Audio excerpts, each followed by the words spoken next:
मंचर नगर पंचायतच्या निवडणुकीच्या निमित्तानं मंचर शहरात आम्ही या ठिकाणी महाविकास आघाडीच्या माध्यमातून निवडणूक लढवत आहोत।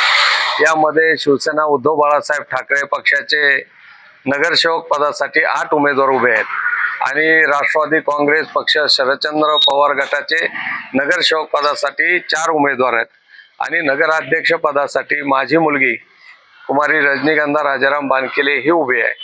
आम्ही सर्वजण स्वतः या ठिकाणी राष्ट्रवादी काँग्रेस पवार गटाचे बाळासाहेब बानकेले जिल्ह्याचे उपाध्यक्ष आहेत। मी शिवसेनेचा जिल्हा संघटक आहे।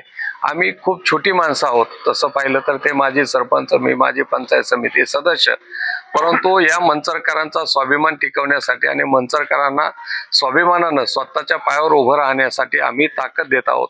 आणि समाज सुद्धा मंचर मधला आज तुम्ही पाहिलं तर जवळजवळ मंचरकरांनी निर्णय घेतलेला आहे की गावची मुलं आहेत, गावची माणसं आहेत, यांच्या पाठीमागे उभं राहायचं आणि आमच्या उमेदवारांना चांगल्या प्रचंड ताकदीने निवडून देण्याचा निर्णय जनतेने घेतलेला आहे। काल आपण पाहिला असेल आमच्या विरोधामध्ये या ठिकाणी जी काय महायुती झालेली आहे ही अभद्र युती आहे। या ठिकाणी भारतीय जनता पक्ष आणि राष्ट्रवादी काँग्रेस पक्ष एकत्र आलेले आहेत। आतापर्यंत दिलीप वळसे पाटील आणि राष्ट्रवादी गटाचा जो मंचर शहरात चेहरा होता तो चेहरा कालच्या सभेमध्ये उघड झालेला आहे। एका भारतीय जनता पक्षासारख्या हिंदुत्ववादी संघटनेशी यांनी युती केली आणि त्या माध्यमातून या ठिकाणी निवडणूक लढवत आहेत।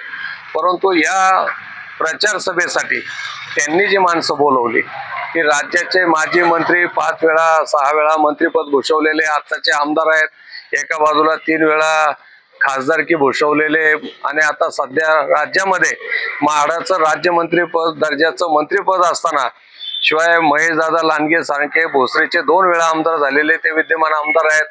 त्याचबरोबरीनं जिल्हा परिषदचे माजी अध्यक्ष आणि विद्यमान भाजपचे अध्यक्ष प्रदीपदादा कंद हे या सगळ्या प्रचार यंत्रणेत उतरले आणि त्यात आणखी कमी म्हणून गुजरातहून आलेले जे विधानसभेला निरीक्षक होते अतुल ब्रह्मभट त्यांनी तर जाहीरपणे सांगितलं की मी 5 राज्याच्या निवडणुका लढून या ठिकाणी बिहारचा विजय मिळून नुकताच आता मंचरचा विजय मिळवायला आलेला आहे।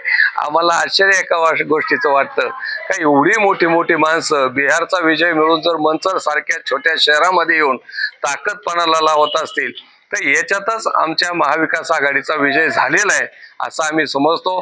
कारण आमच्या ताकदीपुढे हे नमलेले आहेत, घाबरलेले आहेत आणि यांचं घाबरले पण काल दिसून आलं। तुम्ही जर काल त्यांची भाषणं ऐकली असतील तर वळसे पाटलांना जाहीर खुलासा करावा लागला की मंचरचा मतदार नाही पण मंचरचा रहिवासी आहे। दुसऱ्या बाजूला आढळरावांनी जाहीर केलं की माझं आजोळ मंचरचं आहे, माझं आयुष्य मंचरमध्ये गेलेलं आहे, माझं मंचर माहेर आहे, त्यामुळे मंचर काय आम्हाला नौखं नाही। म्हणजे मंचर बद्दल ज्या बाहेरच्या नेत्यांना लांडवाडीकर निरगुड सरांना जाहीरपणे सांगावं लागतं की आम्ही मंचरचे आहोत, याच्यातच मंचरकरांनी काय ओळखलं, आपलं कोण परक कोण हे मंचरकरांना माहिती आहे आणि आम्हाला खात्री आहे की मंचरकर आमच्या पाठीशी ठामपणे उभे आहेत आणि महाविकास आघाडीचे उमेदवार प्रचंड मताधिक्याने निवडून येतील। नगराध्यक्ष पदाचे उमेदवार सुद्धा 100% खात्रीनं सांगतो की आजच आमचा विजय झाल्यासारखा आहे आणि भविष्यात या मंचरला एक योग्य दिशा देण्याचं काम आणि गावातील सर्व जाती धर्माच्या सर्व समाजाला एकत्रित घेऊन जाण्याची भूमिका आम्ही या पुढे देखील जी आतापर्यंत केली तीच पुढे चालू ठेवणार आहोत। धन्यवाद।